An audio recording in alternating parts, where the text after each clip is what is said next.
하루 종일 삶의 현장에서 얼마나 수고 많으셨습니까? 3일 동안 여러분과 함께 하나님 말씀을 나눌 수 있어서 제게는 잊지 못할 은혜의 순간이었습니다. 함께 해주신 모든 성도님들께 감사드립니다.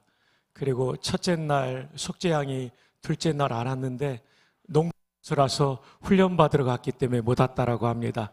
그날 휴가라서 나왔다가 속죄양이 됐다는 것입니다. 만나면 안부 잘 전해주시기 바랍니다. 우리 부목사님께서 또 오해하지 않도록 잘 전해주셨습니다. 미국의 이민교회에서 있었던 일입니다. 성경을 정말 사랑하는 부부가 계셨는데 토요일 아침에 부부싸움을 하게 됐습니다. 부인이 얼마나 화가 났는지 1층 거실에서 리빙룸에서 싸우다가 2층 안방으로 올라가 버렸어요. 아침 시간도 지나고 점심시간이 다가오는데 내려올 생각을 하지 않아서 아이들을 올려보내도 내려오지 않고 곰곰이 생각해 보니까 내 아내를 움직이는 방법은 성경 말씀밖에 없다고 생각을 했습니다. 그래서 이제 마음에 정리를 하고 2층 올라가서 녹화하면서 볼지어다 내가 문 밖에 서서 두드리노니 누구든지 내 음성을 듣고 문을 열면 내가 그에게로 들어가 요한계시록 3장 20절을 암송했답니다. 그랬더니 드디어 움직이는 소리가 들리고 문이 열리면서 아내가 이 말씀을 암송했습니다. 요한복음 15장 5절 하반절 너희가 나를 떠나서는 아무것도 할 수 없느니라. 정말 부인들이 도와주지 않으면 되는 것이었죠. 이런 화해가 말씀을 통해 이루어졌는데 오늘 말씀 가운데 이런 일이 일어나기를 축복합니다. 오늘은 본문의 말씀에 들어가기 전에 우리가 대한예수교 장로회 총회 또 좀 더 세분하면 합동에 속한 교인으로서 우리 교단과 총신대학교가 견지하고 있는 개혁신학에 대한 이해를 짧게 했으면 좋겠습니다. 제가 우리 배 목사님처럼 7년을 대학 4년과 신학대학원 3년을 총신에서 공부했지만 개혁신학을 한마디로 정리해 주신 분은 없었어요. 이것을 정의라고 하지 않는 것은 정의는 좀 더 넓어야 되는데 내용이 많이 들어가면 외우기가 힘들어서 핵심 요약이라고 이렇게 이름을 교수님들과 붙였습니다. 먼저 첫 부분은 이렇게 시작됩니다. 개혁신학은 존 칼빈 중심의 종교개혁신학의 기초에 종교개혁자들이 정말 많죠. 루터도 있고 쯔빙글리, 블링거, 멜랑이톤 굉장히 많죠. 붙죠. 이런 많은 분들이 있음에도 불구하고 존 칼빈 중심의 종교개혁 신학을 기초로 한다는 것은 무슨 뜻이냐면 칼빈이 가장 성경 해석을 잘했다는 겁니다. 그래서 성경적인 신학 체계를 수립했기 때문에 칼빈주의, 다른 말로 하면 개혁 신학을 우리는 믿는 것인데 예를 든다면 성찬식 할 때 이 성찬의 의미에 대해서도 칼빈이 대표적으로 가장 성경적입니다. 먼저 천주교는 신부가 이 빵과 포도주를 축복할 때 이 빵과 포도주가 그리스도의 몸과 보혈로 바뀐다라고 말합니다. 화채설입니다. 이것은 전혀 성경적이지 않습니다. 그리스도께서는 하늘 보좌 우편에 계시기 때문에 성령을 보내셨지 그리스도가 직접 이렇게 오시는 것이 아니라는 거죠. 두 번째, 말틴 루터는 공제설을 주장했습니다. 천주교는 빵과 포도주가 그리스도의 몸으로 바뀐다. 될 화자를 써서 화채설인데 이 루터는 공제, 함께 있는다. 그리스도의 몸이 이 빵과 포도주로 바뀌는 건 아니지만 함께 있는다. 빵 안에 또는 빵 아래 이렇게 주장을 합니다. 칼빈은 정확하게 지적합니다. 하늘 보좌 우편에 계신 그리스도께서는 이곳에 공제하실 수가 없다. 정확한 표현이죠. 그럼 칼빈은 뭡니까? 영적 임재설입니다. 한번 따라해 볼까요? 영적 임재설. 성령을 보내셔서 함께 하신다는 것입니다. 그리고 그 성령님을 통하여 빵과 포도주를 볼 때 이것이 그리스도의 십자가인 것을 깨닫게 하는 은혜를 주신다는 거죠. 이것이 가장 성경적인 성찬론이죠. 쯔빙글리는 이것을 또 너무 약화시켜 버렸습니다. 성령의 임재나 어떤 감동 이런 것은 없고 그냥 기념할 뿐이다. 이것도 성경적이지 않죠. 칼빈의 영적 임재설이 가장 성경적인 성찬론이 되겠습니다. 그 외에도 많은 부분에 있어서 칼빈의 신학적 해석이 가장 성경적이기 때문에 개혁신학은 존 칼빈 중심의 종교개혁 신학의 기초에, 그 다음 1번이 뭐냐면 성경의 최고권입니다. 신구약 66권의 말씀은 정확무한 하나님의 말씀이다. 이것이 개혁신학입니다. 여러분, 조직신학의 제1권이 신학서론이 성경론입니다. 웨스트민스터 신앙고백의 33장 중에 제1장이 성경에 대하여입니다. 1907년에 만들어진 우리 교단의 12신조의 제1조가 성경입니다. 왜냐하면 성경에 대한 태도가 신학과 신앙을 결정하기 때문입니다. 자유주의란 무엇입니까? 66권의 성경이 하나님 말씀이 아니라 인간이 쓴 글이다. 이게 자유주의 신학입니다. 신정통주의는 뭡니까? 자유주의 이상한데 성경 그래도 하나님 말씀이잖아 하고 정통으로 돌아왔는데 완전히 돌아오지 않았어요. 성경 66권 중에는 오류가 있다라고 주장하는 비평학을 받아들인 게 신정통주의입니다. 그래서 신정통주의도 성경의 최고 권위를 믿지 않죠. 제가 지난 여름에, 작년이죠, 신대원 재영 총신 동문회 수련회 강사로 갔다가 3박 4일의 수련회를 인도하고 나머지는 영국을 돌아봤어요. 참 안타까운 것은 신학교의 학생이 10명, 20명밖에 남지 않았어요. 담임 목사님 한 분이 영국교회 3개를 평균 담임하고 있어요. 왜입니까? 신학교가 죽으니까 교회가 죽는 겁니다. 또 하나 안타까운 것은 그 유명한 말틴 로이드 존스 목사님이 목회했던 교회, 수천 명이 모이는 교회가 100명도 안 모이더라고요. 주일 낮 예배를 거기 가서 참여했어요. 담임 목사님이 안 계셔요. 장로님이 7분이 계신데 그 중에 3분이 티칭의 은사가 있으니까 돌아가며 설교한 거예요. 제가 간 날도 가이 밀러라는 장로님이 설교하더라고요. 정말 억장이 무너졌어요. 그 영광스럽던 웨스트민스터 채플이 이렇게 비참하게 무너졌구나. 옛날엔 장의자가 있었는데 장의자를 다 걷어냈다고 그래요. 얼마 안 모이니까.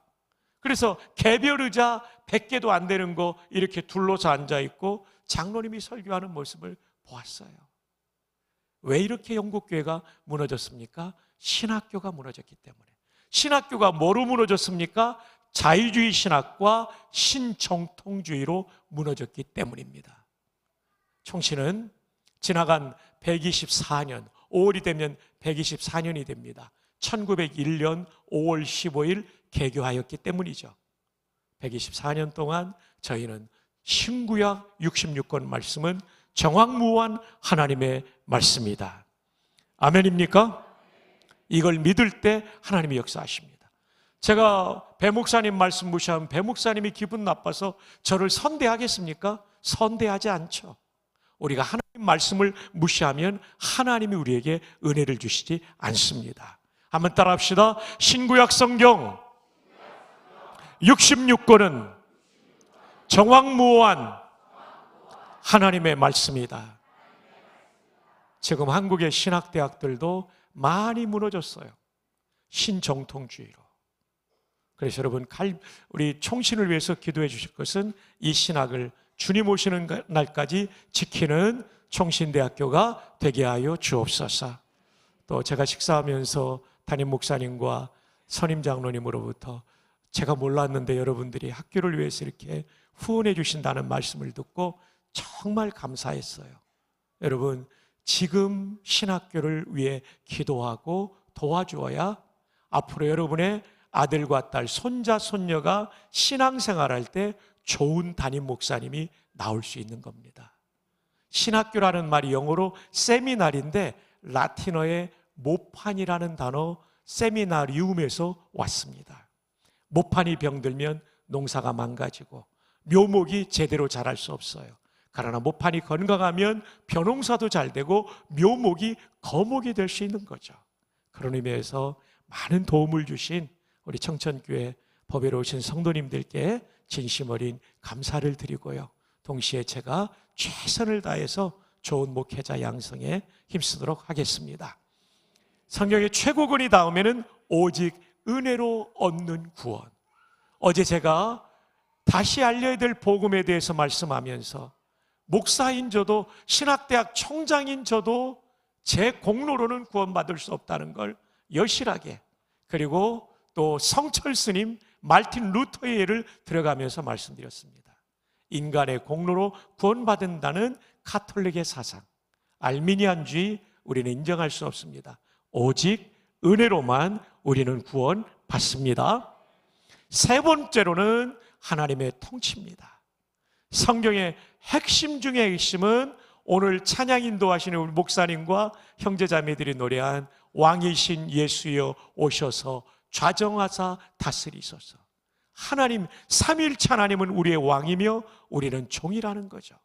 그럴 때 인간은 가장 행복할 수 있고 하나님을 영화롭게 할 수 있습니다.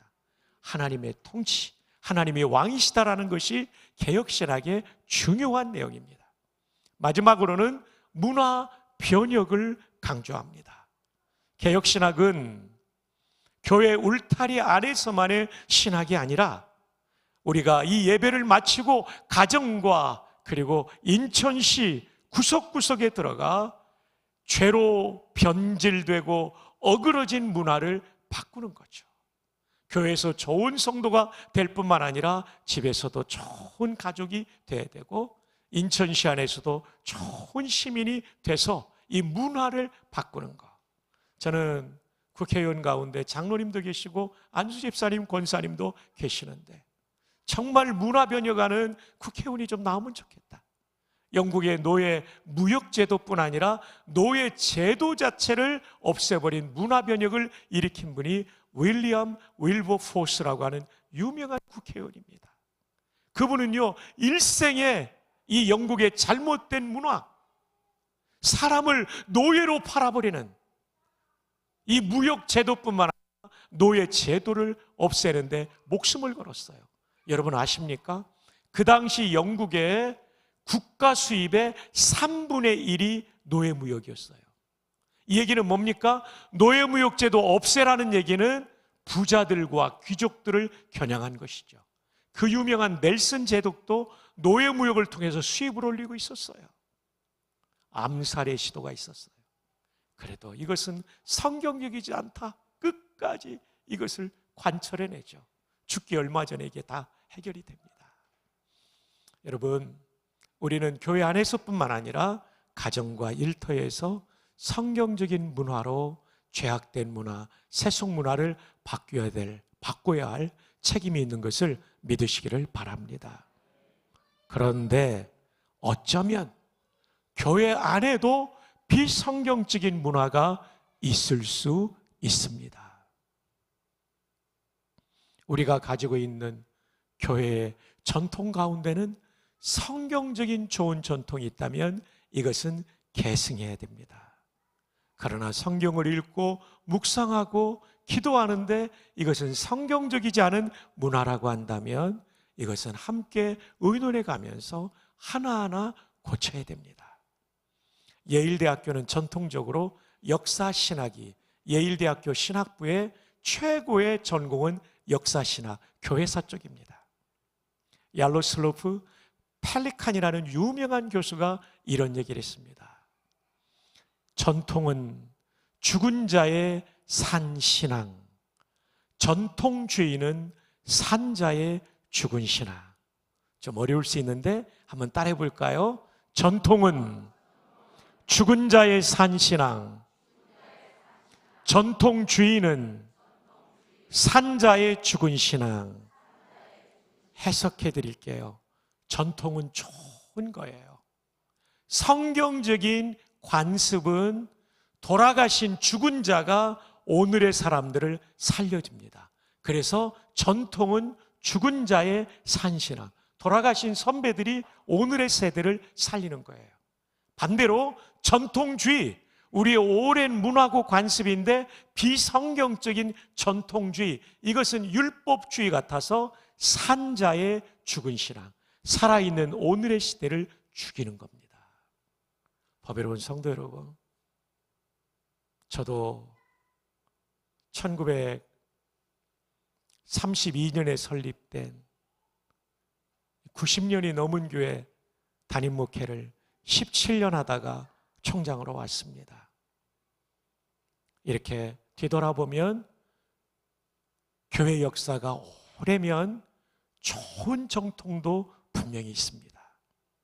정말 아름다운 전통이 있어요. 그러나 한편으로는 우리만 못 느끼는 성경적이지 않은 전통주의도 있을 수 있어요.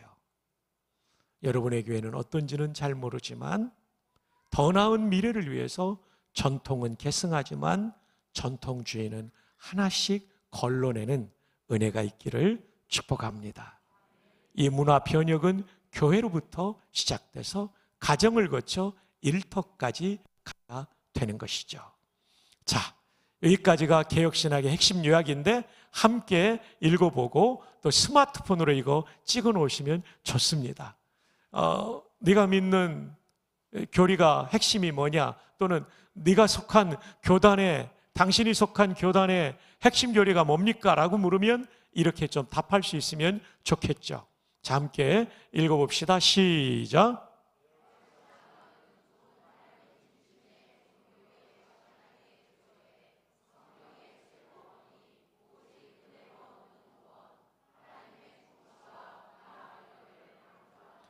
Reformed theology, rooted in John Calvin-centered Reformation theology, emphasizes the supreme authority of the Scripture, salvation obtained solely by grace, God's reign and cultural transformation. 채플 마치고 대학생들과 함께 암송합니다. 화장실 사당 캠퍼스 365개 다 붙였습니다. 엘리베이터 다 붙여놨어요. 졸업하기 전까지 외우면 좋겠다는 거죠. 강제하지 않지만 외울 기회를 주고 있고, 신학대학원은 채플 시작 전에 띄워놓고 기도하게 하고, 화장실 거기도 다 양지 캠퍼스에, 용인 양지 캠퍼스에 붙여놨습니다. 내가 누구인지를 알아야 어떻게 살아야 될지가 결정되기 때문에, 어떤 목회를 해야 될지가 결정되기 때문입니다. 제가 예배 전에 한 형제가 신학대학원 온다고 그래서 제가 한번 허그해 드렸어요. 꼭 오세요. 네, 예, 감사합니다. 너무 고마워요. 말틴 루터는 세 가지 말씀이 있다고 그랬어요. 첫 번째로는 기록된 말씀인 성경, 두 번째 선포된 말씀인 설교, 세 번째 보이는 말씀인 성찬. 여러분, 설교가 강의가 아니고 하나님 말씀이 선포되는 겁니다. 성찬이 예전으로 끝나는 것이 아니라 성령의 임재 가운데 성찬에 참여하면 그것이 십자가가 보이는 말씀이 되는 거죠. 그래서 박형룡 박사님 조직신학의, 교의신학의 교회론에 보면 visible word라고 이 성찬을 표현하고 있습니다. 여기서 강조하고 싶은 것은 설교입니다. 자, 데살로니가전서 2장 13절 함께 읽어요. 시작. 이러므로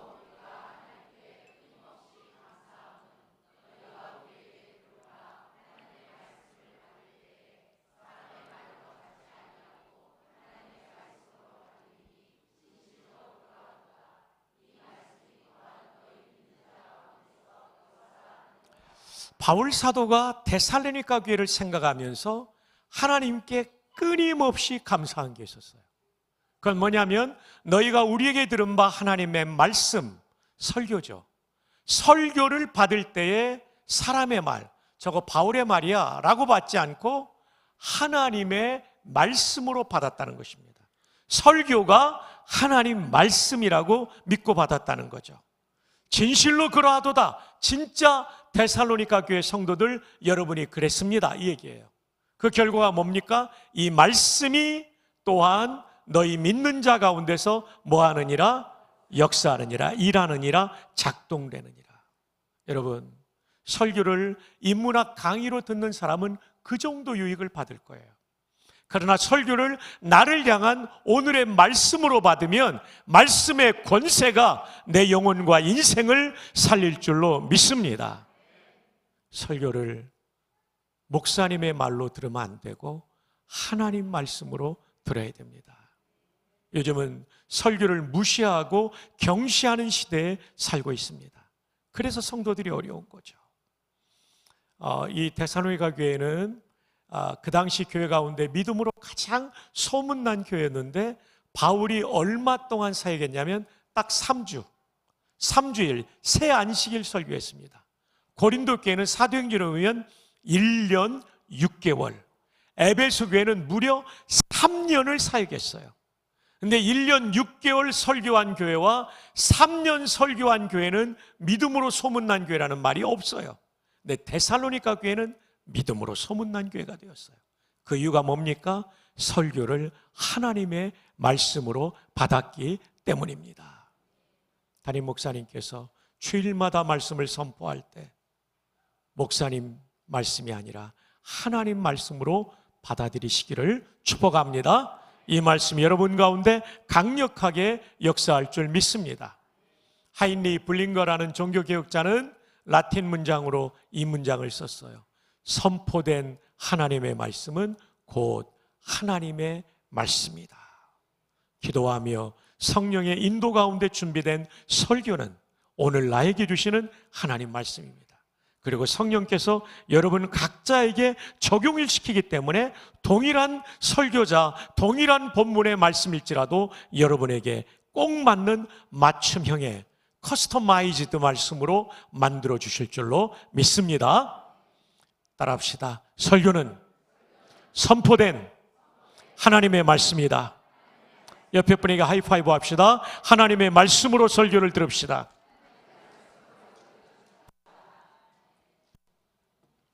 저녁 김치찌개를 얼마나 맛있게 먹었는지 정말 살쪄서 갑니다.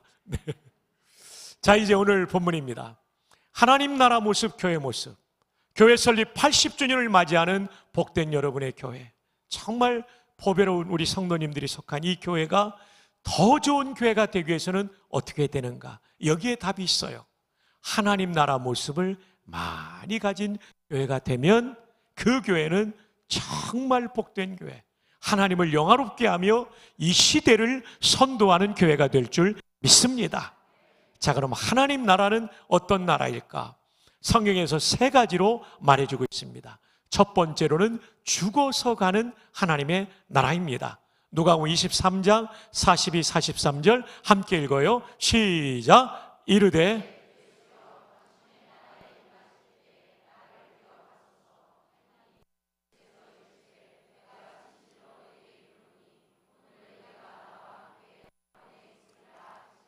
아멘. 설교할 때 본문을 읽어달라 할 때 이렇게 크게 읽는 교회가 흔치 않습니다.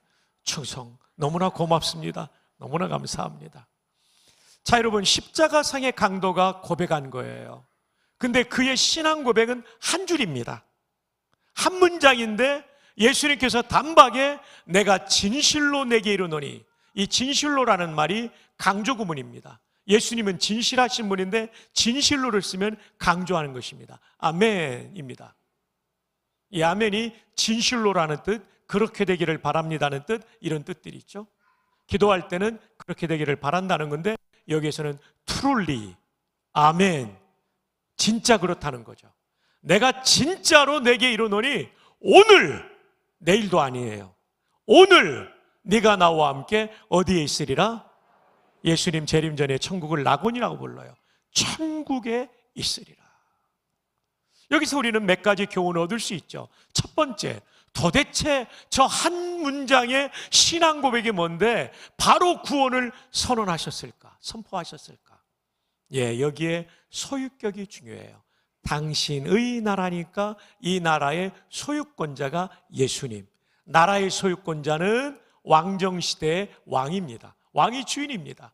그러니까 당신의 나라라는 얘기는 이 나라의 왕이 누구라는 거예요? 예수님이라는 거예요. 예수 우리 왕이요. 그거죠?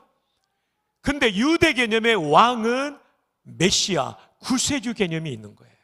그러니까 이 짧은 문장에 예수님, 나의 메시아여, 당신의 나라 임할 때 나를 기억하소서, 나도 들어가게 해달라는 표현이에요.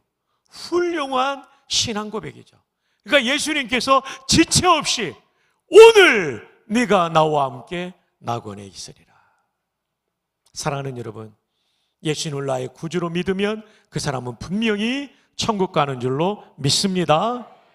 여기서 또 한 가지는 제가 어제도 강조했던 것처럼 연옥은 비성경적인 천주교의 교리입니다. 연옥은 어떤 사람이 갑니까? 십자가 복음 믿었지만 신앙이 부족하고 죄가 덜 빠진 사람들이 가는 데가 연옥인데, 십자가상의 강도는 죽기 일보 직전에 믿었기 때문에 연옥이 있으면 이 사람이 일본으로 가야 됩니다. 근데 예수님이 너 오늘은 연옥 갔다가 죄 좀 많이 없애고 정화되고 깨끗해지면 10년 후에 낙원에서 만나자 이랬습니까? 아니에요. 오늘 네가 나와 함께 낙원에 있으리라. 연옥은 없다. 아멘? 네. 자, 죽어서 가는 하나님 나라가 있어요. 이제 바울 사도가 순교 직전에 쓴 디모데후서, 그것도 마지막 장이 4장 18절이 끝부분이에요. 거기서 어떤 말을 하는지 함께 읽어볼까요? 시작.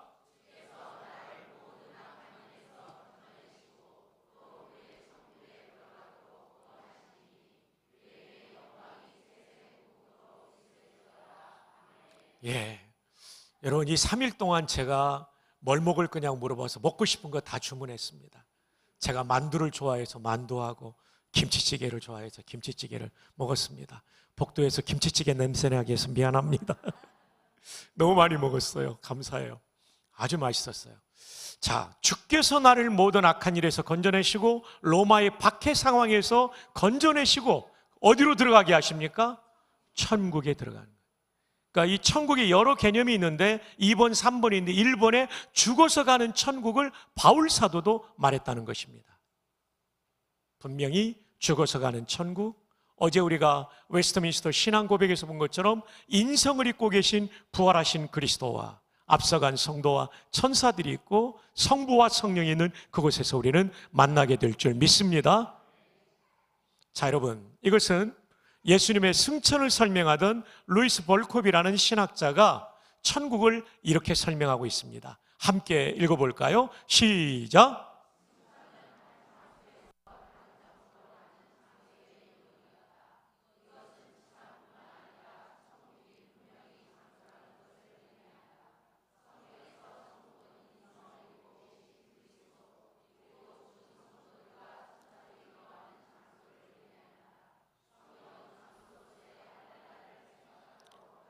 예, 여기서 중요한 것은 뭐냐면 천국은 상상 속에 있는 것이 아니라 분명히 플레이스로 존재한다는 것입니다.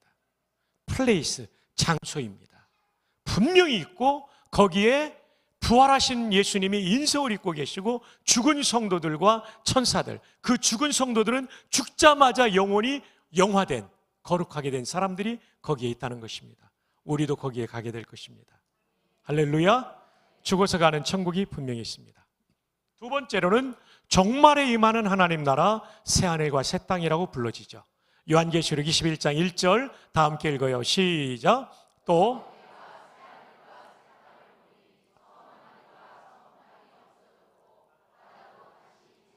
역사의 마지막 날 이 지구가 다 불타 없어지고 새하늘과 새 땅이 하늘로부터, 하나님께로부터 하늘에서 내려오는데, 그 준비한 것이 신부가 남편을 위하여 단장한 것 같더라.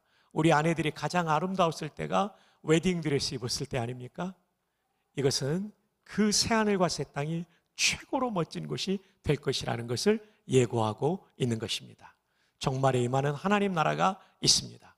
세 번째로는 현재에 경험하는 하나님 나라입니다. 이것이 오늘 본문에 나오는 하나님의 나라는 할 때 이 하나님 나라입니다.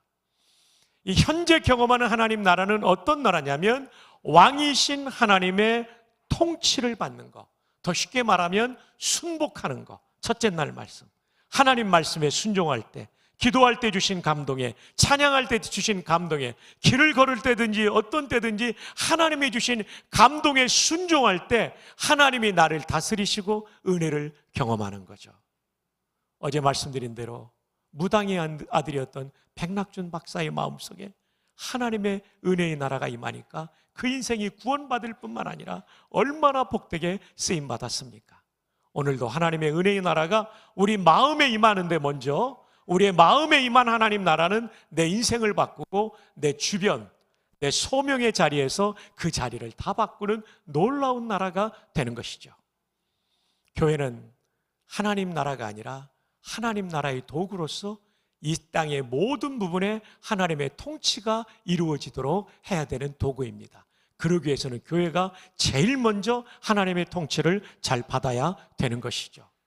여러분, 이 작은 마음이 임하는 하나님의 은혜의 통치, 내 가슴으로 경험하는 하나님 나라가 얼마나 중요한지 한번 들어보실래요? 제가 예배당을 짓기 전에 부전시장에 예배당이 있을 때 몇 달에 한 번씩 새가족 환영잔치를 했습니다. 그때마다 한 명이 또는 두 명이 간증을 하는데, 그날따라 45세의 여성 성도가 간증을 했어요. 저는 알코올 중독 환자였습니다. 우리 모두 깜짝 놀랐죠. 이쁘장한 45살의 중년의 여성이 알코올 중독 환자라는 거예요. 남편이 출근할 때는 술 먹지 않겠다고 약속했지만 점심을 먹고 나면 여성 술 친구를 불러 술잔치를 벌이곤 했습니다.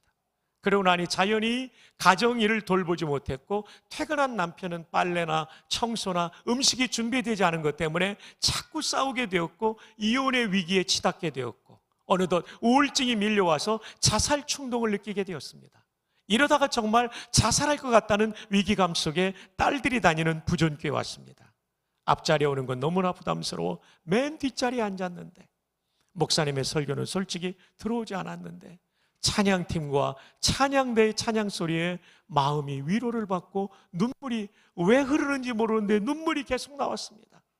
1시간 내내 울었더니 후련해지더라고요. 그리고 집에 갔습니다. 다음 주에 또 오고 싶어서 둘째 주 왔는데 목사님의 설교는 들려보지 않고 찬양팀하고 찬양대에 또 감동받아 눈물을 흘리다 갔습니다. 셋째 주 왔는데도 목사님 설교가 안 들어왔습니다. 제가 시험 받아버렸습니다. 그럴 수도 있구나. 역시 찬양대와 찬양팀에 감동받고 갔고, 넷째 주부터 설교가 좀 들어오기 시작했습니다. 그러니까 우리 찬양 순서가요, 믿지 않는 분들한테는 굉장히 이 정서적으로 이 마음의 감동을 받는 하나님의 도구인 것 같아요. 찬양대하고 찬양팀이 중요하죠. 그런데 놀라운 것은 2달 만에 술이 끊어졌습니다. 저도 놀랐는데 남편이 놀라서 어떻게 된 일이냐, 교회 갔더니 술이 끊어졌다. 남편이 따라왔어요. 6개월 후에 이분들이 학습을 받고, 그리고 또 6개월이 지나 세례를 받고 집사님이 됐어요. 새벽 기도를 나오고. 제가 재작년에 총신에 올라오기 위해서 사임 총장은 담임 목회를 할 수 없어요. 사표를 내고 올라오는데 마지막 설교에 저 맞은편에 2네가 앉아 계시는데, 다른 사람한테는 말 못하지만 속으로 하나님은 위대하십니다. 하나님의 통치가 저 김집사님 마음에 임하니까 자살할 사람이 죽지 않고 이혼할 가정이 회복되었군요. 하나님의 능력은 위대합니다. 사랑하는 여러분, 하나님의 나라는 이렇게 우리의 마음에 임하는데 내 영혼과 인생을 살리는 은총의 통치인 줄로 믿습니다. 자, 그런데 바울 사도는 하나님 나라를 말하면서 먹는 것과 마시는 것이 아니라고 말씀하고 있어요. 왜 그럴까요? 이것은 1세기 로마 교회의 문제와 연결되어 있습니다. 다신교 사회인 로마 사회는 소나 양 이런 거 잡으면 전부 우상의 제단에 바쳤다가 시장으로 흘러나와 판매가 되는 것이었습니다.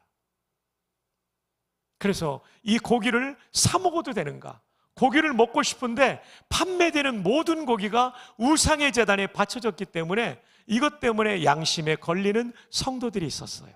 믿음이 연약한 사람들. 근데 바울의 이 가르침으로 믿음이 성숙한 사람은 마음껏 먹었던 거죠. 자, 디모데전서 4장 3절 함께 읽어요. 시작.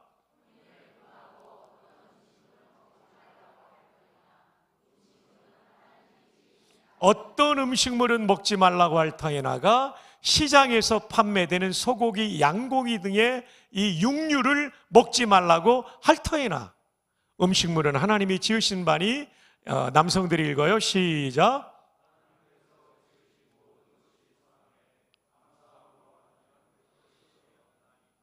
소나 양도 하나님이 다 지으셨다는 거죠. 다 선한 것이죠. 그래서 감사하는 마음과 기도를 하고 받으면 먹을 수 있다는 얘기예요. 함께 우리 모두 5절을 읽어요. 시작. 하나님의 시장에서 유통되는 소고기, 양고기 다 먹을 수 있다. 하나님의 말씀과 라는 얘기는 하나님께서 그 소양 다 만드셨기 때문에 선하다. 기도라는 것은 감사 기도하고 먹으면 거룩해지기 때문에 얼마든지 먹을 수 있다. 근데 로마 교회 안에는 이렇게 먹을 수 있다고 생각하는 사람과 먹어서는 안 된다고 생각하는 사람 사이에 갈등이 있었던 거죠. 이 갈등의 문제를 바울은 어떻게 해결합니까? 하나님의 나라라고 하는 성경의 중심 주제를 가지고 해결합니다. 고수들은 본질을 가지고 오늘의 현안을 풀어가죠. 여러분, 이 아드 폰테스라는 말은 라틴 말인데 아드는 어디까지, 폰테스는 셈입니다. 직역하면 셈까지. 종교개혁자들이 많이 부르짖었던 구호입니다. 한번 따라해 볼까요? 아드 폰테스. 예, 셈까지라는 뜻이에요. 한 번 더 풀이하면 근원까지, 한 번 더 풀이하면 본질로 돌아가자가 아드 폰테스의 뜻이에요. 그 본질은 뭐냐면 성경으로 돌아가자.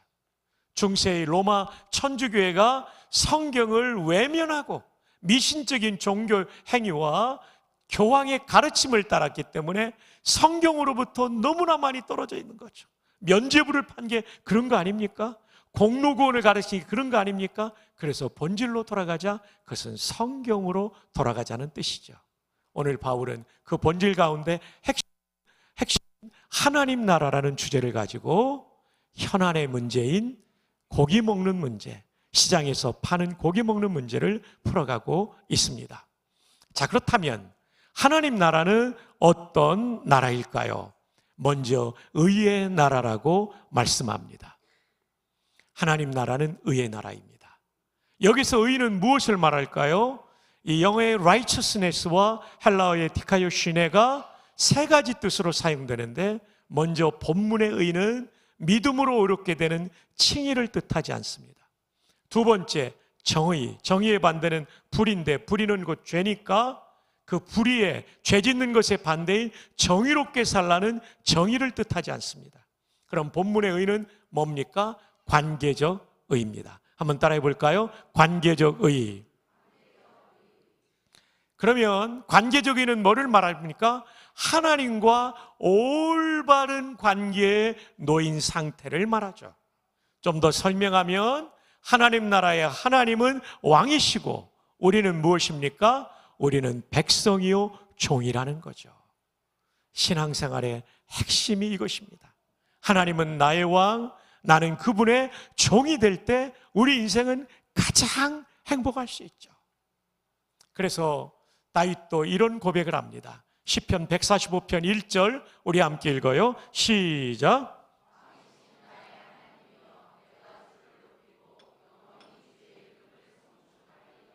기가 막히지 않습니까?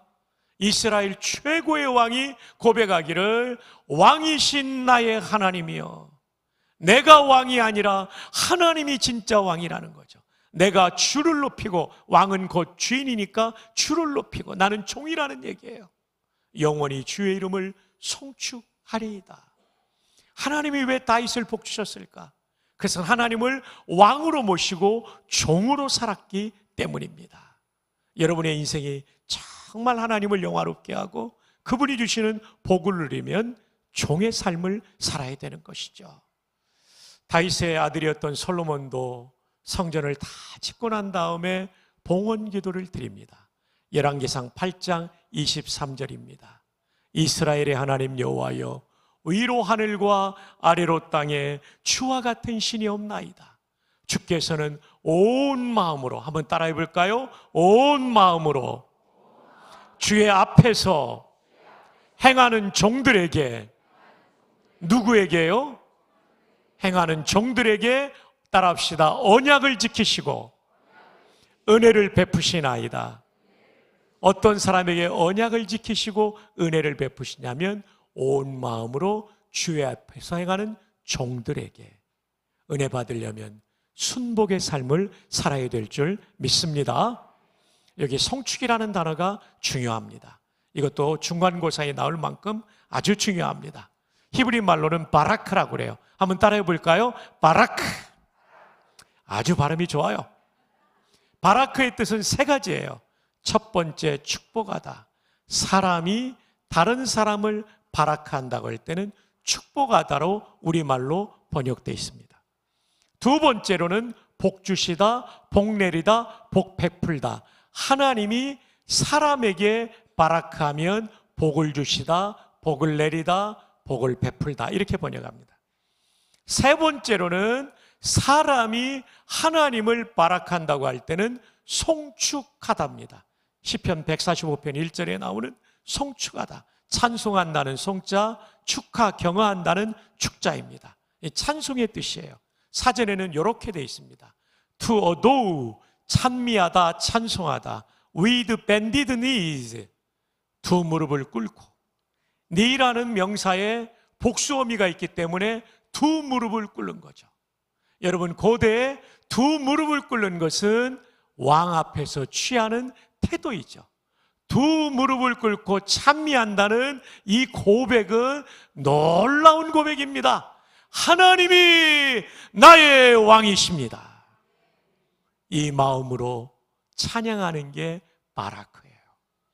히브리어의 바라크라는 단어 외에도 찬양하다라는 단어가 여러 개 있어요. 대표적인 게 할랄, 여기서 할렐루야가 나오죠. 할랄은 찬양하다, 대표적입니다. 할렐루 할 때 우는 너희들은 인칭대명사예요. 야는 여호와의 준말이니까 너희는 여호와를 찬양하라가 할렐루야입니다. 근데 동사로만 떼놓으면 할랄이에요. 악기를 가지고 찬양하다, 키보드 반주자님, 요거는 자마르라고 부릅니다. 자마르. 손을 들고 찬양하다, 이건 야다라고 부릅니다. 바라크는요, 두 무릎을 꿇고 찬미하다. 제가 지금까지 연구한 바로는 찬양하다라는 동사 중에 최고로 하나님을 높이는 동사가 바라크예요. 이게 그래서 그냥 찬양하다로 번역되지 않고 우리말에 송축하다로 번역된 거예요. 자, 여러분 좀 더 살펴보겠습니다. 이 바라크라는 단어가 영어로 옮겨질 때는 블레스입니다. 블레스도 우리는 축복하다, 복 주시다만 알고 있는데 송축하다라는 뜻으로 블레스가 사용됩니다. 목적어가 하나님이면 그 블레스는 전부 찬양하다는 뜻인 송축하다로 번역해야 맞습니다. 자, 창세기 12장 3절 함께 읽어요. 시작. 아멘.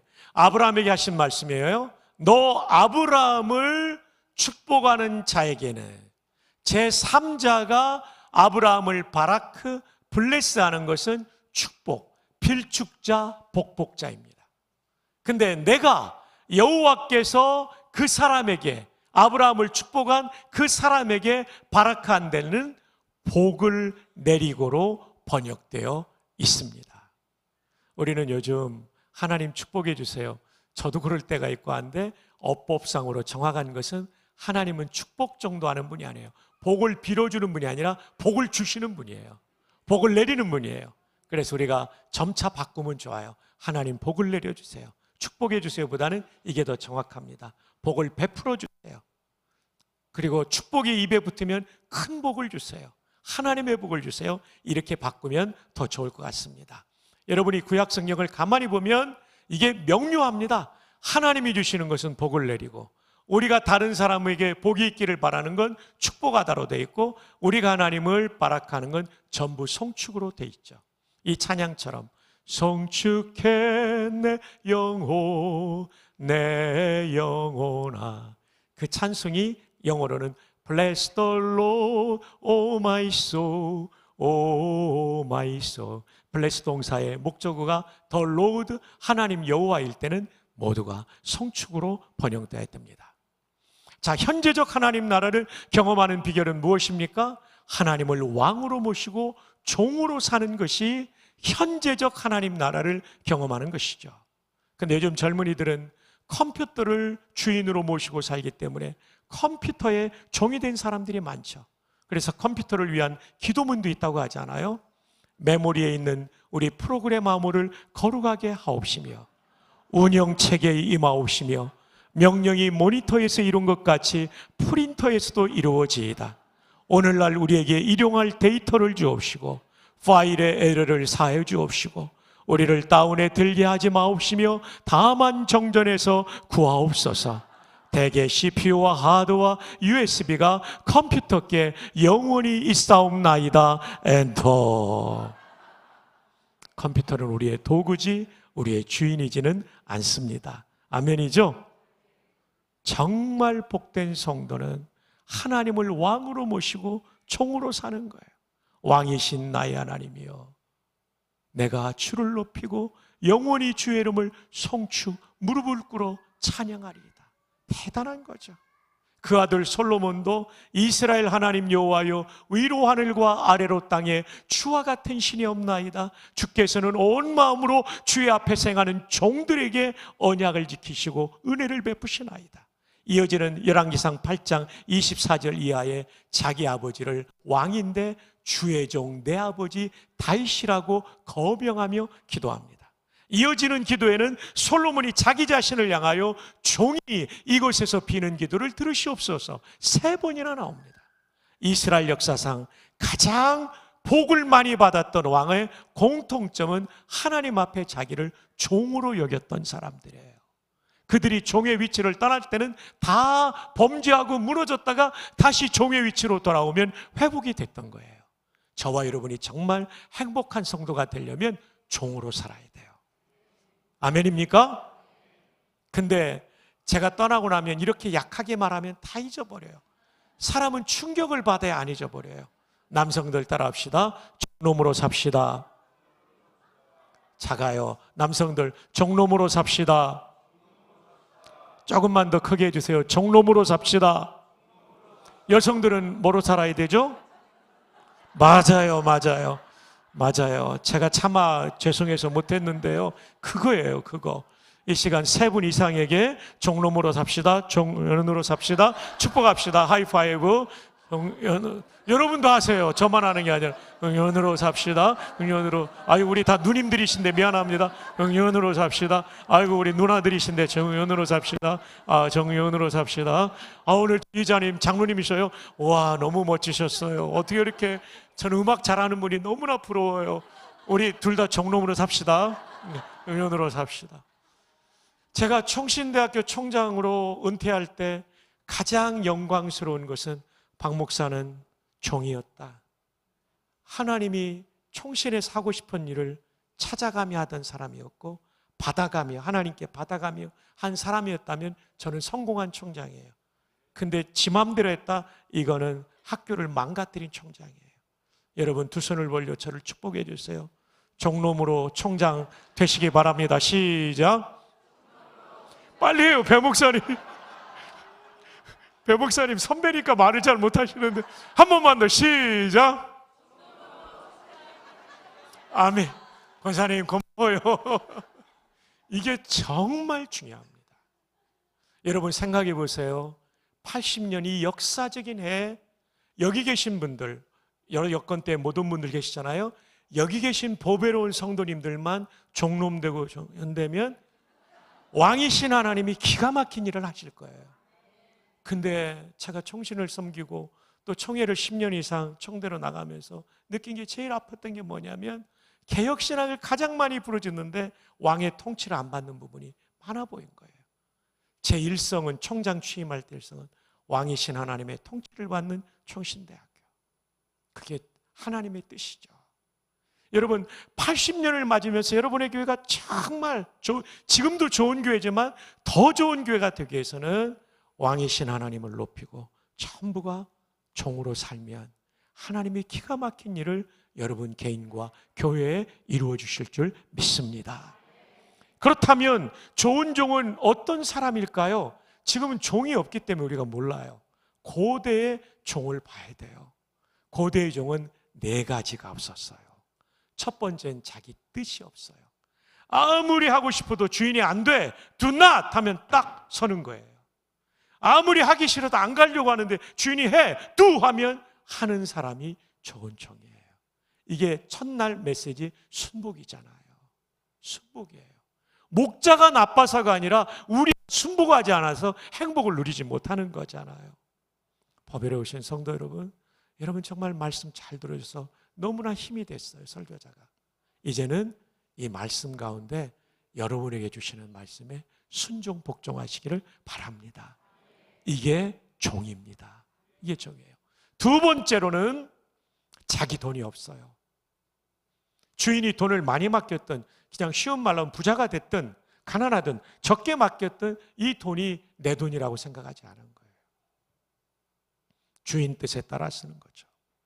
솔로몬이 금 3,000달란트, 은 7,000달란트, 13조 원의 헌금을 드리고 나서 그게 열왕기상 역대상 29장 4절인데 14절에 이런 기도를 드려요. 다윗이 헌금한 다음에 그 백성의 지도자와 백성들이 감동받고 헌금했거든요. 그 다음에 드린 기도 중에 이 내용이 나와요. 시간상 한 절만 소개하면, 나와 내 백성이 무엇이기에 이처럼 즐거운 마음으로 드릴 힘이 있었나이까. 모든 것이 주께로 말미암았사오니 우리가 주의 손에서 받은 것으로 주께 드렸을 뿐이니이다. 내 거 드렸다는 게 아니에요. 주께 받은 거, 13조 원 그거 내 거 아니고 주께 받은 거였다는 거죠. 이게 헌금의 정신입니다. 여러분, 2000년도 성탄절에 국민일보에 나왔던 현대판 베드로의 기적이 있었어요. 저 경상북도 울진입니까? 울진 좀 아래죠. 거기에 그 통합 측 교회가 있는데 거기 안수 집사님, 김상태 안수 집사님이라고 계셨어요. 예배당이 오래돼가지고 막 지붕이 깨져서 비가 들어오고 벽에 막 백화현상이 일어나고 곰팡이가 쓰는데, 이분이 정치망은 쌍끌이가 아니라 그물을 그냥 추 달아놓으면 고기가 잡히는 거예요.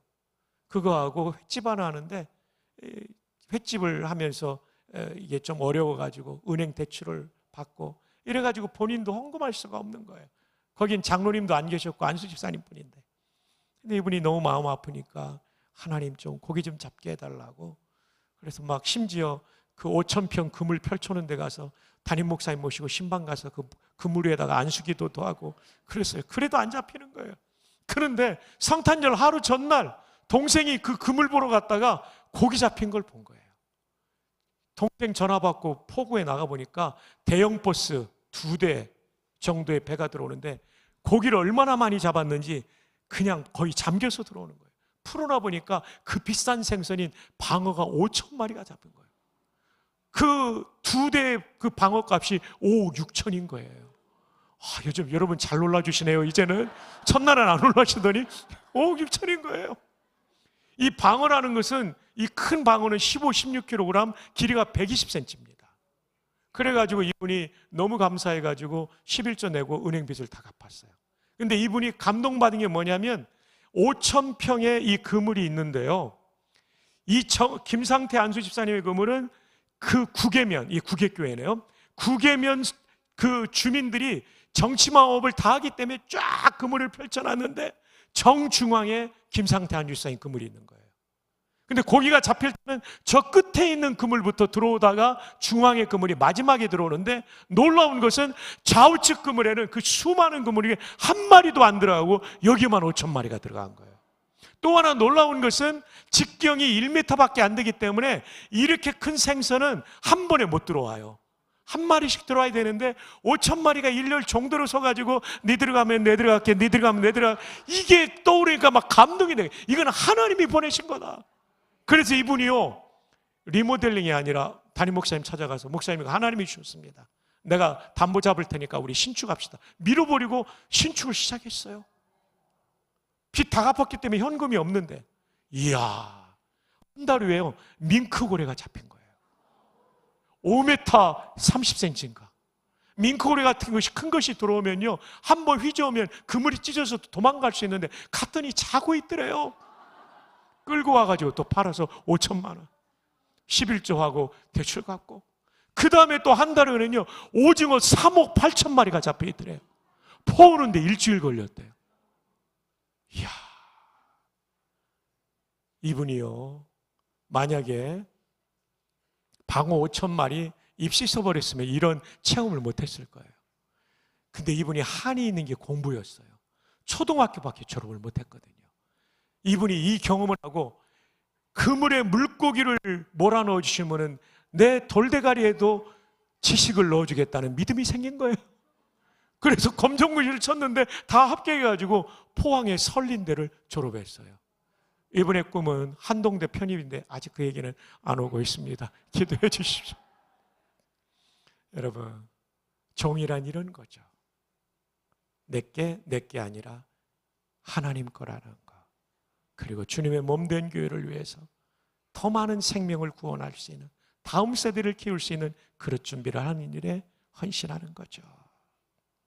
제가 군에 있을 때 공수훈련을 받았습니다.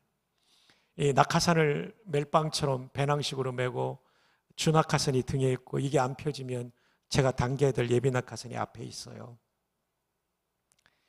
올라가면 이제 400m인데요. 이 특수부대는 아무리 많이 뛰어도 낙하산 메고 뛰어내리면 겁나거든요. 고장나면 죽을 수 있기 때문에. 근데 특수부대원들은 믿음이 있어요. 목사는 하나님하고 가깝기 때문에 목사가 안전하면 우리가 안전하다는, 그래서 희생제물처럼 일본으로 강화하는 사람이 군목들입니다. 별로 경험도 없는데 뛰는 거예요. 와, 저도 뛰어내리는데요. 뛰어내려서 4초 만에 낙하산이 펴져요. 4초 동안 70m를 쫙 빠집니다. 시간을 재요. 1초, 2초 하면 내 귀에 안 들려서 확인이 안 되니까 1만, 2만, 3만, 4만. 땅바닥 보니까 저기 빨간 땅바닥 보이는데 40초 정도 안 펴지면 저기 가서 부딪히면 온몸의 뼈가 골절돼 죽는 비참한 죽음이죠. 딸이 태어난 지 몇 달 안 됐는데 첫 아이가 태어난 지 27살 때죠. 주여 하고서 숫자를 세는데 4만 안에 몸이 뜨는 느낌이에요. 이게 펴지면서 산계검사라고 하거든요. 쫙 펴져 있는데 15m, 초속 12m로 떨어지다가 3m로 바뀌니까 뜨는 느낌이에요. 낙하산 가닥이 28개가 있는데 너무 기분 좋은 거예요. 그 중에 하나가 조종하는 줄 테크라인이 있어요. 여기까지 엉덩이까지 내리면 이쪽으로 가고요. 왼쪽 테크라인 하면 이쪽으로 가고요. 둘 다 당기면 빨리 떨어져요.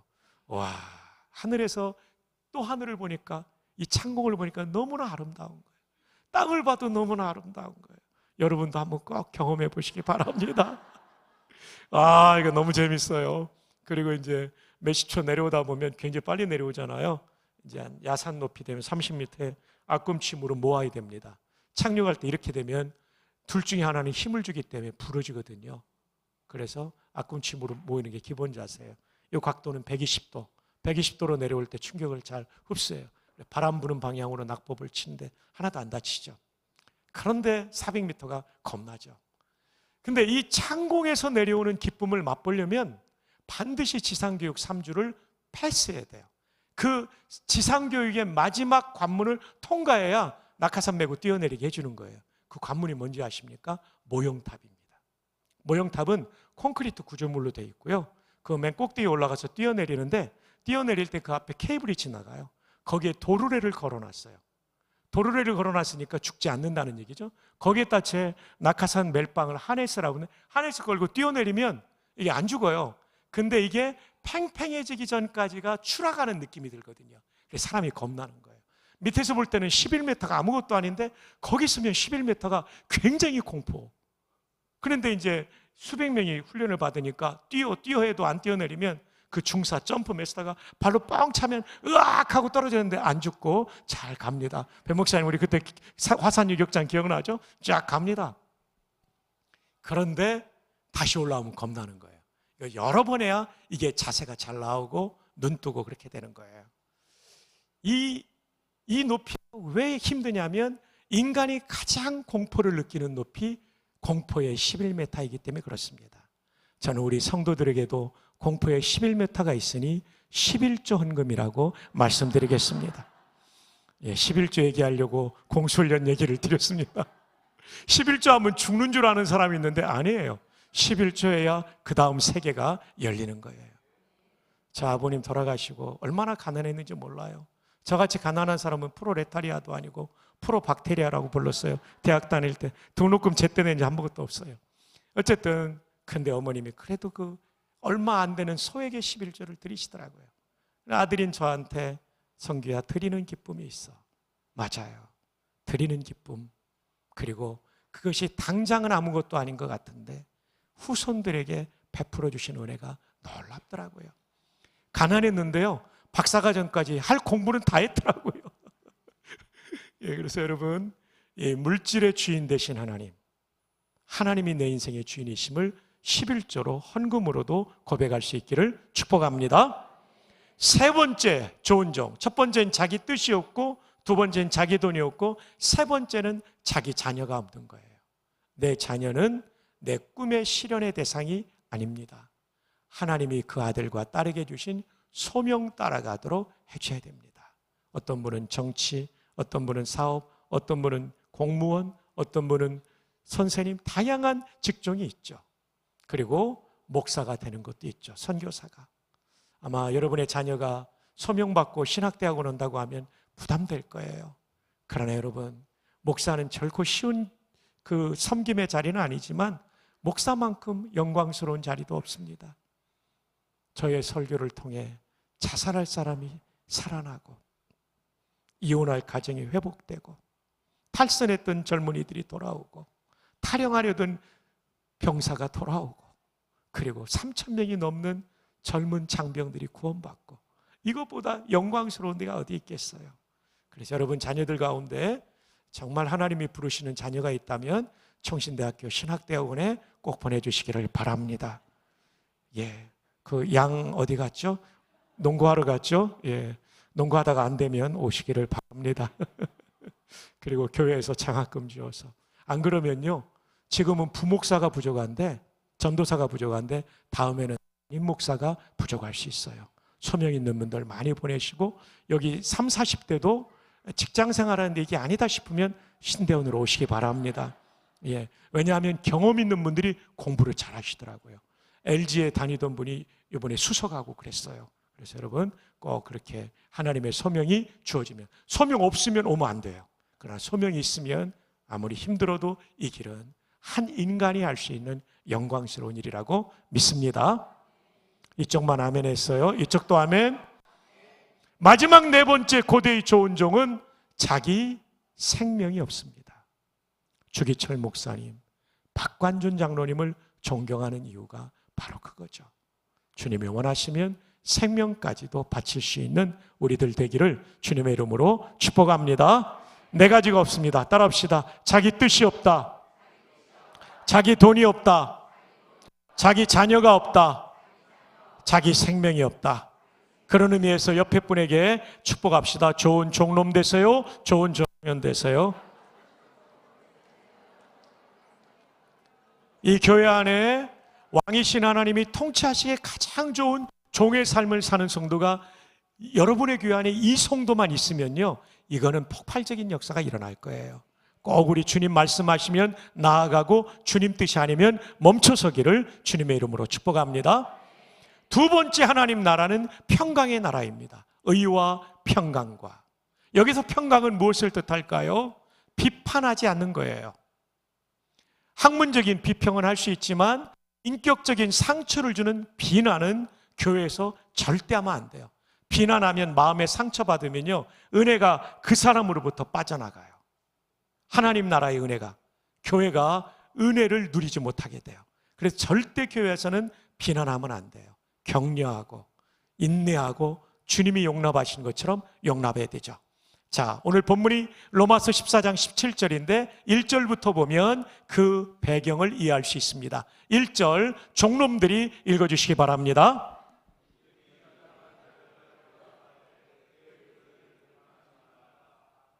아멘. 그의 의견을 비판하지 말라. 2절 종들이 읽어주시기 바랍니다.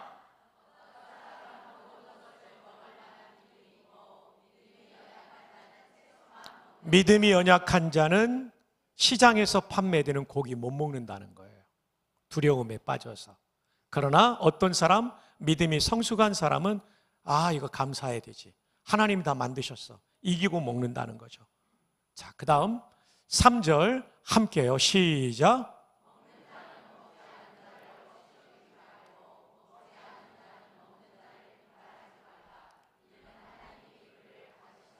믿음이 성숙한 자는 아이고 저것도 못 먹어 업신여기지 말라는 거예요. 못 먹는다고 왜 저걸 먹어 비판하지 말라는 거죠. 업신여긴도 비판이죠. 다 비난인 것이죠. 이것이 교회 공동체의 평화를 깨뜨리고 마음이 불편해지면요 설교가 안 들어와요. 찬양을 해도 은혜가 안 되거든요. 기도가 막혀요. 그래서 화해와 거기서 예배드리라고 돼 있잖아요. 복음서에 예수님 말씀에 평화가 깨지면 교회는 은혜가 떠납니다. 그래서 여러분 이거 꼭 조심해야 돼요. 교회 와서. 여러분 이것은 루퍼투스 멜데니우스라는 독일 신학자 얘기인데 종교개혁 이후에 16세기 종교개혁 이후에 17세기에 어마어마한 전쟁이 벌어지게 되죠.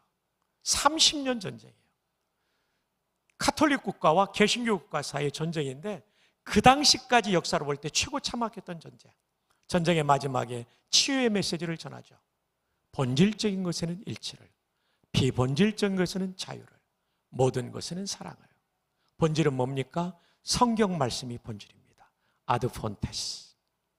사도신경이 본질입니다. 오늘 담임 목사님과 여러분이 고백한 대로 사도신경에 어긋나면 다 이단입니다. 또 하나의 중요한 본질은 수만 명의 대한민국 목사님 가운데 배 목사님을 담임 목사님으로 보내신 분은 하나님이십니다. 목사님의 신학과 목사님의 목회 철학은 본질입니다. 이것은 본질이기 때문에 여러분이 일치를 보여주시기를 바랍니다. 그럴 때 교회가 힘있게 미래를 향해 전진할 수 있는 거죠. 그 나머지는 본질입니다. 젊은이들이 머리를 금발로 염색하고 왔다고 해서 뭐라고 하지 마세요. 흰머리 검은 물들이나 검은 머리 노란 물들이나 그게 그거 아닙니까? 제가 존경하는 선배님이 계신데 한 25년 전에 중학생인 아들이 금발로 염색을 하고 들어온 거예요. 저녁 먹고 기도하러 가는데 아들이 금발이 되어서 이 형님이 경상도 사나이거든요. 충격을 받은 거예요. 근데 사춘기 방황할 때니까 야단치면 튀쳐나갈까 봐 잠깐 기도했대요. 하나님 감동 주셔서 아들의 어깨에 손을 얹고 아들아 머리는 노랗게 물들어도 가슴은 예수로 물들기를 바란다. 너무나 멋진 아버지였던 거예요. 이 아들이 아빠 성질 다 하는데 아빠가 성질 죽이고 기도한 걸 아니까 몇 주 후에 머리를 다시 검은 물 들이고 왔더래요. 이 아들이요 미국 유학 마치고 목사가 됐어요. 신대원 와가지고 제가 결혼 주례도 했는데 지금 정말 좋은 설교자고 정말 좋은 후배죠. 여러분 정말 젊은이들에게 본질이 아닌 거에는 자유를 줘야 이 젊은 분들이 교회에서 마음껏 주님을 만날 수가 있는 것입니다. 저는 결혼하고 제일 힘들었던 게 먹는 거였어요. 제 아내는 전라남도 고흥 사람이니까 신선한 해물을 먹기 때문에 막 생선을 해주는데 저는 대전 사람이라 저는 저장된 그 생선 그런 거 있잖아요. 간절 이런 것만 먹고 비린내 없도록 마늘과 양념을 엄청 많이 넣은 걸 먹는데 제 아내는 쪄가지고 간장 뿌려주는 거예요. 너무 비리다 그러면 그 바다의 냄새인데 이러는 거예요. 또 하나는 저는 튀김과 육류를 좋아하는데 가난하니까 고기는 못 먹어도 튀김이나 부침개를 많이 먹는 집에서 자라났거든요. 근데 제 아내는 채소 위주인 거예요. 와, 결혼하고요 밥상을 가지고 오는데 풀만 오는 거예요. 좀 그런 거 해달라고 그러니까 건강에 안 좋다고 안 해준 거예요. 튀김. 세상에 어느 날은 풀이 너무 많아가지고 제가 짜증을 냈어요. 숲이 올라오는구나.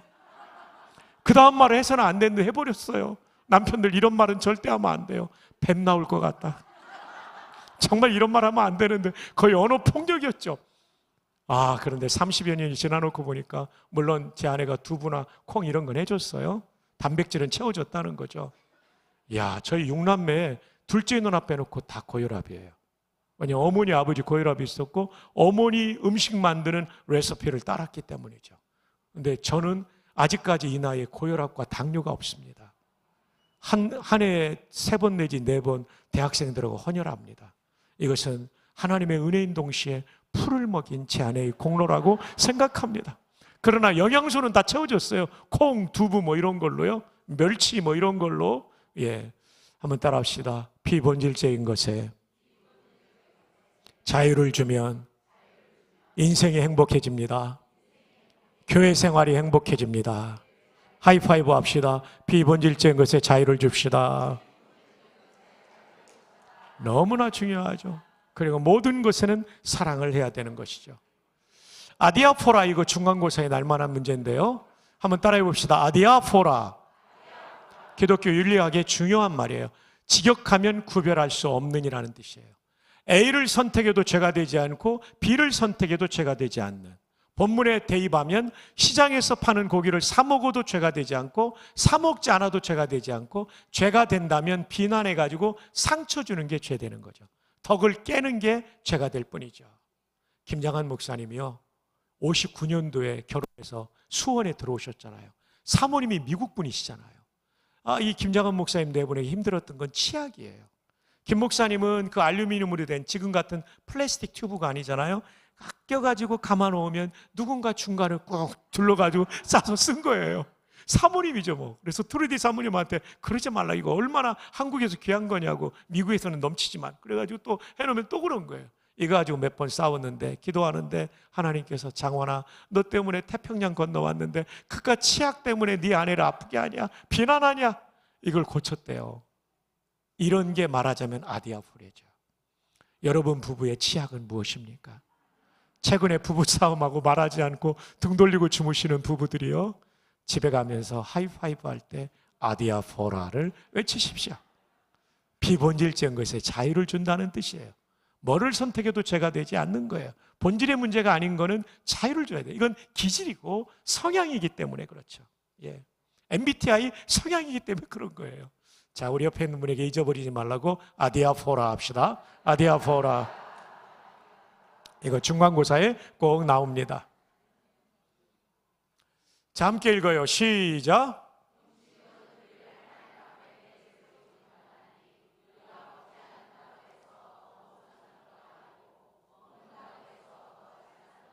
네, 이게 아디아포라예요. 먹는다고 더 잘 사는 거 아니고 먹지 않는다고 못 사는 거 아니에요. 중요한 건 평화를 깨지 않는 거예요. 비난하지 않는 거, 상처 주지 않는 거, 이게 훨씬 더 중요하다는 거죠. 사실 여러분 한 분 한 분이 일생을 가지고 여기 와 앉아 계신 거예요. 방문객이라는 시가 있지 않습니까? 정현종 선생님의 시. 사람이 온다는 건 실은 어마어마한 일이다. 그는 그의 과거와 현재와 그리고 그의 미래가 함께 오기 때문이다. 그의 일생이 오기 때문이다. 외우시는 거죠. 부서지기 쉬운 마음, 그래서 부서지기도 했을 마음, 그 마음이 오는 것이다. 그 갈피를 바람은 더듬어 볼 수 있는 마음, 내 마음이 그런 바람을 흉내낸다면 필경은 환대가 될 것이다. 멋진 시예요. 귀하신 성도님 한 분 한 분이 일생을 가지고 온 것이고, 새 가족이 왔다는 건, 사실 낯선 교회에 들어온다는 건 정말 대단한 결단하고 온 거, 그의 일생을 가지고 온 것이에요. 근데 우리 마음이 어떤 상태입니까? 부서지기 쉬운 마음, 그래서 부서지기도 했을 마음을 가지고 오는 것이다. 우리는 살면서 세상에서 얼마나 상처 많이 받습니까? 그죠? 예, 그 마음이 오는 것이다. 그 갈피란 게 뭐예요? 그 틈새를 말하는 거죠. 바람은 더듬어 볼 수 있는 마음. 이때 바람은 태풍이 아니라 미풍이죠. 태풍은 훅 휩쓸어가지만 미풍은 켜켜이 스며들잖아요. 저도 어릴 때 뒷동산에 올라가면 땀이 나는데 그 바람이 셔츠 속으로 샥 들어오는 이 상큼한 맛을 느낄 수 없어요. 잊을 수 없어요.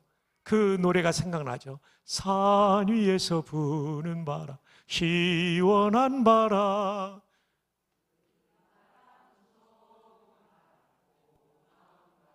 초등학교를 우수한 성적으로 졸업하셨습니다. 저는 그 뒷부분이 어느 날 생각이 안 나더라고요. 지금은 아는데 여러분 생각나는가 궁금해서 안 했는데요. 진짜 고마운 바람이죠. 미풍은. 여러분들께서 서로에게 미풍이 되어주셔야 돼요.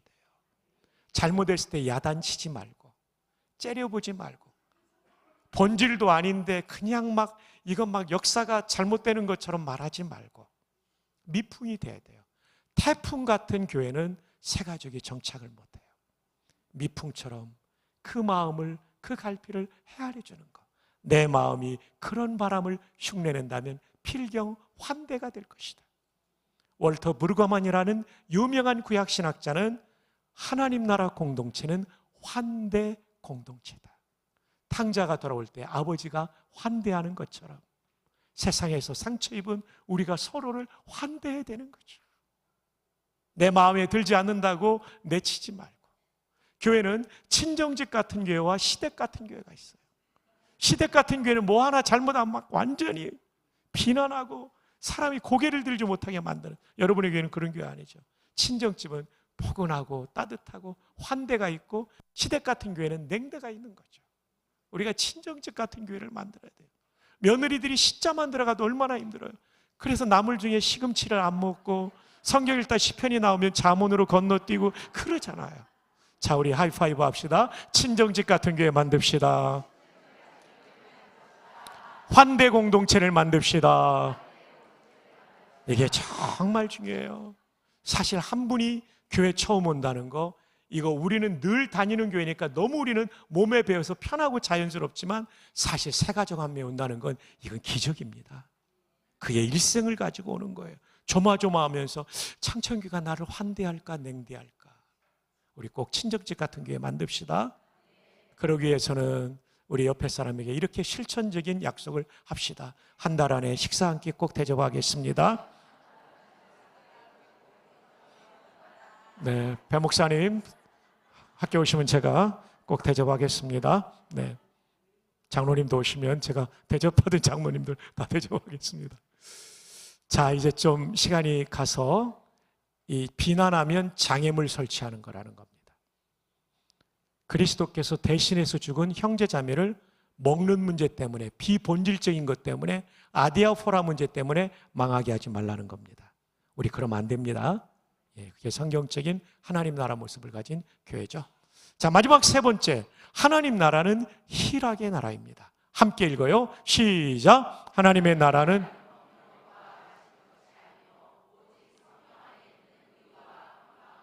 희락은 헬라어로 카라입니다. 카라 하니까 걸그룹 카라를 떠올리는 분들이 있는데, 걸그룹 카라는 K-A-R-A 발음이고 요거는 C-H-A 발음이라는 걸 여러분들께서 기억해 주시면 좋겠고요.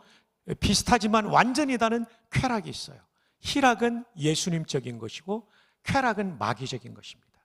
희락은 내가 희생해서 타인을 기쁘게 해주는 거고, 쾌락은 마귀처럼 내 기쁨을 위해서 타인을 짓밟는 겁니다. 비난이 왜 나쁘냐면 그건 쾌락이거든요. 업신여김도 쾌락입니다. 남성들의, 여러분이 여기서는 정말 좋은 성도인데 밖에 나가면 음담패설하고 여성들을 성희롱할 수 있어요. 그건 쾌락이에요. 그건 나쁜 거예요. 성폭력까지 하는 사람은 없겠지만 그 남자들의 그거는 쾌락입니다. 마귀적인 거예요. 희락은 뭡니까? 내가 십자가를 져서 사람을 구원하는 예수님의 제자도를 따르는 거, 섬기는 사람이 되는 거, 다른 사람의 기쁨을 추구하는 거죠. 여러분 생각해 보세요. 이 교회 왔는데 모두가 서로의 기쁨을 추구하고 말 한마디라도 격려하고 섬기는 문화가 충만하면요, 인천 시민이 오면 느낄 거예요. 당장 이거 다르다. 이거 시내 상하고 이 청천교회 내부의 삶은 완전히 다르다. 이게 천국이구나. 이렇게 느껴야 된다는 거죠. 희락 공동체가 돼야 돼요. 여러분, 톰 레이너라고 하는 미국 목사님이 I'm a Christian이라는 책을 썼어요. 우리말로 번역된 소책자예요. 꼭 읽어보세요. 좋은 책이에요. 그 비싸지도 않고 길지도 않아요. 여기에 교회는 컨트리 클럽이 아니다. 이게 그분의 굉장히 중요한 주제 문장이에요. 컨트리 클럽 뭡니까? 골프장 아닙니까? 회원 멤버십 내놓고는 자기 권리를 다 누리는 데가 컨트리 클럽이에요. 근데 철치는 그게 아니에요. 컨트리 클럽이 아니에요.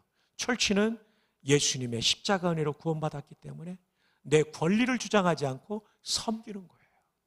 그분이 신랄하게 비평합니다. 미국 교회가 왜 무너지는가? 교회가 컨트리 클럽이 되었기 때문에. 헌금 얼마하고 자기 권리를 주장하는 사람들이 많아지면 이건 교회의 본질이 무너진 거예요. 여러분, 교회 와서는 절대 권리 주장하지 마세요. 내가 주장할 권리가 없어요. 하늘 보좌를 버리신 그분의 십자가 은혜로 구원받은 우리가 무슨 권리를 주장하겠어요? 우리도 그분처럼 섬김의 종으로 살아가 다른 사람을 기쁘게 하는 희락의 주역들이 되기를 축복합니다. 네, 한 번 더 하이파이브 합시다. 그대의 기쁨을 위해 살겠습니다. 네, 이게 교회 공동체의 모습이어야 되죠. 성경은 처음부터 장과절이 없었어요. 그래서 예수님도 이사야 몇 장 몇 절 안 하고 이사야의 글이라고 그랬죠. 장은 1204년, 절은 1551년이에요. 그러니까 성경을 읽을 때 장이 끝났다고 그래서 문맥이, 컨텍스트가 끝난 게 아니에요. 이것도 그래요. 14장 17절이지만 15장까지 문맥이 이어집니다. 보십시다. 15장 1절 종놈들이 읽어요. 시작.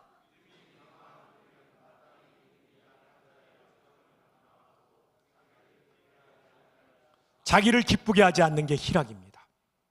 14장 17절이 연결되고 있죠. 15장까지. 자, 그 다음에 종들이 2절을 읽어주세요.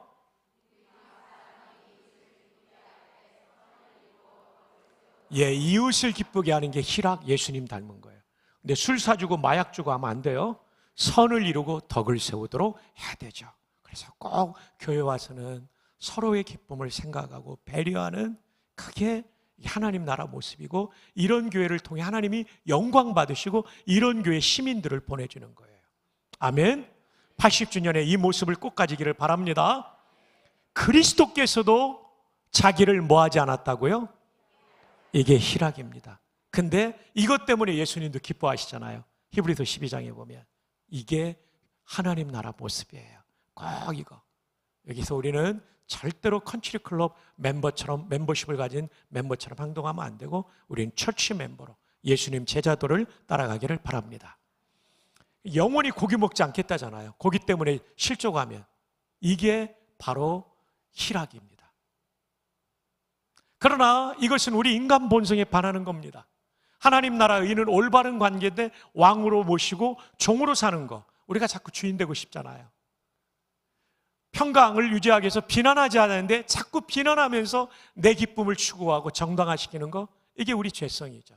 인간 본성에 반하는 거예요. 다른 사람의 기쁨을 위해 사는 거 아니죠. 자꾸 내 기쁨을 추구하는 쾌락정신으로 갈 수가 있죠. 이건 다 우리 인간 본성에 반하는 것입니다. 그래서 오늘 본문에 해석하지 않은 마지막 문구를 해석해야 되죠. 뭡니까? 노란색으로 하이라이트된, 시작.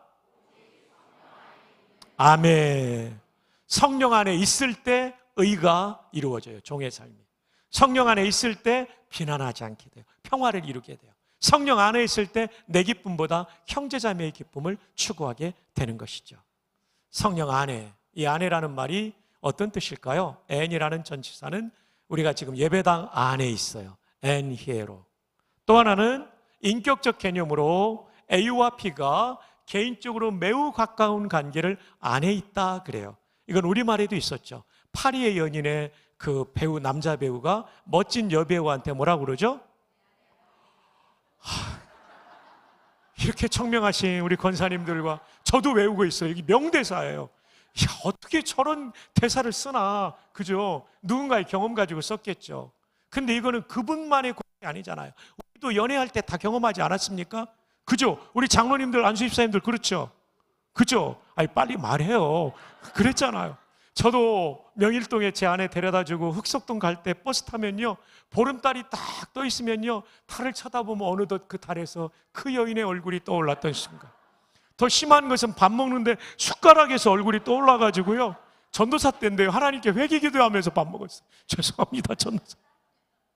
안에 있다는 거죠. 떨어져 있어도 가까이 있는 성령 안에 있다는 것이 성령님과 이렇게 친해진다는 뜻이에요. 언제요? 예배 드릴 때, 큐티하고 하나님 말씀으로 나갈 때. 오늘도 저도 맥체인 성령 읽기를 통해 하나님과 가까워지고 성령님과 가까워지고 기도하는 시간을 가졌죠. 찬양도 너무나 중요해요. 찬양 정말 귀해요. 기도, 그리고 순복할 때 성령 안에 거합니다. 80주년을 맞이하는 보배로우신 청정교회 보석 같은 성도님들에게 꼭 부탁을 드립니다. 부디 성령 안에 거하는 그런 새로운 출발이 올해 이루어지기를 바랍니다. 그러면 의롭게 살 수 있어요. 여기서 말하는 의는 종으로 사는 것. 평강을 유지할 수 있어요. 교회가 평화가 깨지지 않고 격려하는 그런 공동체, 환대 공동체가 될 수 있어요. 아디아포라가 적용될 수 있어요. 그 다음에 희락, 내 기쁨이 아니라 형제자매의 기쁨을 구할 수 있죠. 이럴 때 하나님은 높이 영광을 받으시고, 여러분의 교회는 지금도 좋지만 앞으로가 더 좋은 100년을 향하여 나아가게 될 줄 믿습니다. 결론입니다. 하나님 나라 모습, 교회 모습, 오늘 설교 제목입니다. 하나님 나라는 의의 나라예요. 이 모습을 가져야 돼요. 종이다 이거. 그다음 평강의 나라인데 이 평화가 깨지면 이 평강이 영어의 peace, 헬라 에이르엔인데 평화로 번역될 수 있어요. 비난하면 교회는 깨집니다. 냉대가 되면 아니고 환대가 돼야 되고 시댁 같은 교회가 아니라 친정집 같은 교회가 꼭 돼야 됩니다. 그 다음에 희락의 나라예요. 자꾸 와서 권리 주장하는 컨트리 클럽 멤버들만 많아지면 이 교회는 무너집니다. 교회는 십자가 정신으로 서로의 기쁨을, 내가 십자가를 지는 거예요. 서로의 기쁨을 추구하게 되죠. 이 일을 위해 성령 안에 있는 법외로운 성도님들 되시기를 축복합니다.